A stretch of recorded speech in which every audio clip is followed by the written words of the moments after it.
လူကြီးမင်းကသူဟာဝူခုံးလို့ခေါ်တဲ့ပုံပြင်ထဲကမြောက်ဖျင်ဖြစ်တယ်လို့အတင်းညင်းဆိုခဲ့ပါတယ်သူရှိမှရှိတဲ့ဖျောင်းတိုင်9တိုင်ဟာသူ့ကိုပိတ်လောင်ထားတဲ့9ချောင်းတောင်ပုံစံဖြစ်ပါတယ်တစုံတစ်ယောက်ကဖျောင်းတိုင်တွေကိုမှုတ်ထုတ်လိုက်တာနဲ့သူ့ခန္ဓာကိုယ်ပေါ်ကချိတ်ပိတ်မှုပျောက်ကွယ်သွားမှာဖြစ်ပါတယ်အဲ့ဒီအချိန်ကစပြီးဘလို့အနေနဲ့ပဲကြုံတွေ့ရပါစေသူ့နာမည်ကိုခေါ်လိုက်တာနဲ့သူပေါ်လာပြီးသူတို့ကိုကယ်တင်ပေးမှာဖြစ်ပါတယ်ဒါကိုကြားပြီးတဲ့နောက်မင်းကလေးငယ်လေးကသဘောတူခဲ့ပါတယ်ချက်ချင်းပဲသူဟာလက်ထွက်သွားပြီးယူကုန်းနဲ့စာချုပ်တစ်ခုချုပ်ဆိုခဲ့ပါတယ်ဖျောင်းတိုင်တွေတတိုင်ပြီးတတိုင်ငင်းသွားတာနဲ့အမျှယူကုန်းပေါ်ကချိတ်ပိတ်မှုဟာလုံးဝပျောက်ကွယ်သွားခဲ့ပါတယ်သူကလက်ကိုဝှေ့ရမ်းလိုက်တာနဲ့သူ့ကိုနှစ်ပေါင်းများစွာပိတ်လောင်ထားတဲ့အင်ကြီးဟာချက်ချင်းပျောက်ကွယ်သွားခဲ့ပါတယ်သူမရဲ့လက်ကိုကင်ပြီးကျေးဇူးထပ်တင်ကြောင်းပြောခဲ့ပါတယ်ပြီးတော့အသက်ရှူလန်းကြောင်းတဲ့ဘဝတစ်ကိုခံစားဖို့အစင်သင့်လက်ထွက်သွားခဲ့ပါတယ်မိန်းကလေးကသူ့ကိုဆွဲထားပြီးအနားမှာနေပြီးစာချုပ်တိုင်းလိုက်နာဖို့တောင်းဆိုခဲ့ပါတယ်ဒါပေမဲ့ကြီးမြတ်တဲ့မြောက်ဖျင်ဟာမိန်းကလေးငယ်လေးတယောက်ရဲ့ထိန်းချုပ်မှုကိုဘယ်တော့မှခံမှာမဟုတ်ပါဘူးသူကသူမနားကိုတိုးသွားပြီးလက်ချောင်းတွေကိုရိုက်ခတ်ကသူမစိတ်ထဲကသူ့နာမည်မှတ်ညံမှတ်မိသမျှကိုဖျက်ဆီးပစ်လိုက်ပါတယ်ဘာလို့လဲဆိုတော့စာချုပ်ထဲမှာမိန်းကလေးကသူ့နာမည်ကိုခေါ်ရင်သူပေါ်လာရမယ်လို့ပါရှိတာကြောင့်အခုဆိုရင်သူမကသူ့နာမည်ကိုတော့မမှတ်မိတော့ပါဘူးဒါကြောင့်သူမက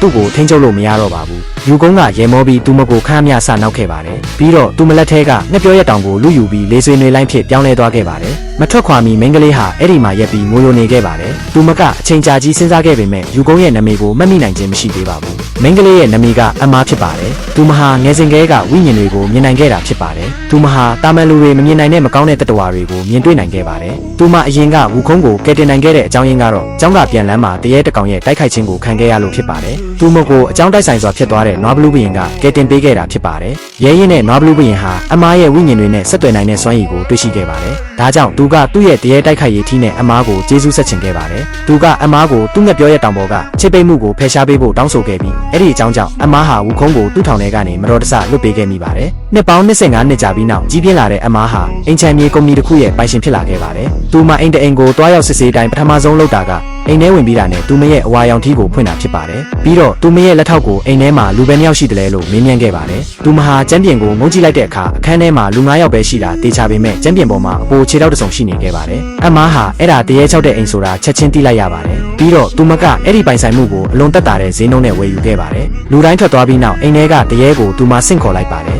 ်အမျိုးသမီးတရေကအမားကိုတိုက်ခိုက်ဖို့ကြိုးစားခဲ့ပါတယ်ဒါပေမဲ့အမားကဘဲနီလေးတစ်စုပ်ကိုထုတ်ယူလိုက်ပြီးတရေကိုချက်ချင်းထောင်ဖမ်းလိုက်ပါတယ်အမားကတရေကိုတာမွေးကုတ်အင်ဂျီဝတ်ထားတဲ့မြောက်မိတ်စာကိုတွေ့ဘူးသလားလို့မေးခဲ့ပါတယ်တရေကခေါင်းခါပြပြီးသူ့ကိုမတွေ့ဘူးကြောင်းပြောခဲ့ပါတယ်ဒီနှစ်တွေအားလုံးမှာအမားဟာယူကုန်းသူမကိုလက်ဖျားခဲ့တာကိုဘယ်တော့မှမမေ့ခဲ့ပါဘူးသူမဟာအဲ့ဒီအချိန်ကလေးကသူ့နာမည်ကိုတားရှိုးဝက်စွာရှာဖွေနေခဲ့တာဖြစ်ပါတယ်တစ်ချိန်တည်းမှာပဲယူကုန်းဟာလူဘဝမှာအသားကျသွားပြီဖြစ်ပါတယ်ကောင်းမှုကုသိုလ်တွေလုံလောက်အောင်စုဆောင်းပြီးကောင်းကင်ဘုံကိုပြန်ဖို့အတွက်သူဟာနေ့တိုင်းဘုန်းတော်ကြီးတစ်ပါးဖြစ်ရုပ်ဖြတ်ထားပါတယ်ပြီးတော့လူတွေကိုတရေတွေရန်ကနေကင်းဝေးအောင်ကူညီပေးခဲ့ပါတယ်ဒီနေ့မှာသူဟာမိသားစုတစ်ခုစီကတောင်းဆိုမှုတစ်ခုကိုလက်ခံရရှိခဲ့ပါတယ်သူတို့ရဲ့ကလေးဟာတရေဘူးကတ်ချင်းခံနေရတာဖြစ်ပါတယ်ကောင်လေးဟာကလေးမှာချီနှောင်ခံထားရပြီးအကူညီမဲ့နေတယ်လို့ဟန်ဆောင်ထားပါတယ်သူကဝူခုံးကိုသူ့ကိုကြိုးဖြီပေးဖို့တောင်းပန်ခဲ့ပါတယ်ဒါပေမဲ့ဝူခုံးကလှည့်စားမှုကိုမခံရပါဘူးသူကသူ့ရဲ့ baseball တော့ကိုမြောက်ပြီးကောင်လေးရဲ့ရင်ဘတ်မှာဖိထားလိုက်ပါတယ်တရေကသူဖော်ထုတ်ခံလိုက်ရပြီဆိုတာတီးသွားပြီးသူ့ရဲ့အစ်စ်အမှန်ပုံစံကိုချက်ချင်းထုတ်ဖော်လိုက်ပါတယ်ဝူခုံးကတရေကိုဖျက်ဆီးဖို့အတွက်သူ့ရဲ့အစ်စ်အမှန်ခန္ဓာကိုယ်ကိုအရင်ရှာရမယ်ဆိုတာတီးထားပါတယ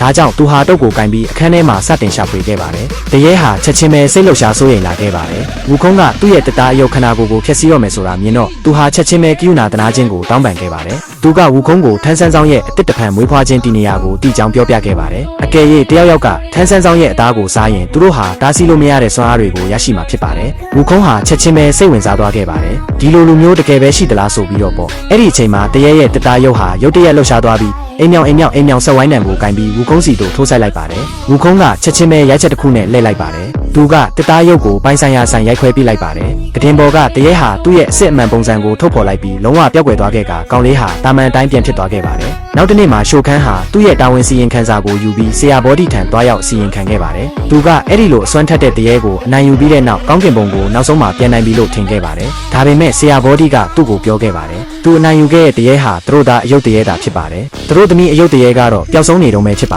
တယ်ယူကုန်းဟာသူတို့သမီးတရေကိုရှာဖွေဖို့တာဝန်ကိုချက်ချင်းလက်ခံခဲ့ပါတယ်ဒါပေမဲ့သူတို့သမီးတရေဟာသူမရဲ့ပြစ်မှတ်ကိုရွေးချယ်ပြီးသွားပြီဆိုတာကိုသူမသိခဲ့ပါဘူးပြီးတော့သူမဟာအမားရဲ့အိမ်ထဲမှာပုံအောင်နေခဲ့ပါတယ်